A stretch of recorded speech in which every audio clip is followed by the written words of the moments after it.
let it bake for a while, and then I come back from lunch, and now I'm gonna take a straight razor blade. It's dry enough. I should be able to cut my head off.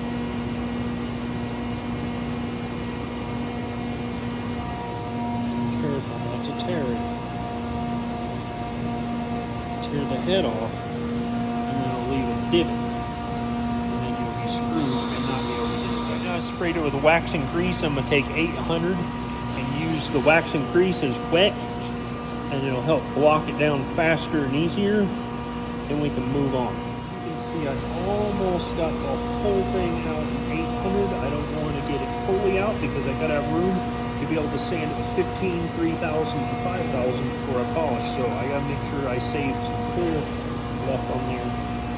Good, the sand 1500 on a block.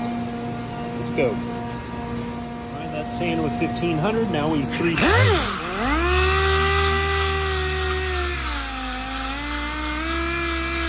And compound. And polish. And the result is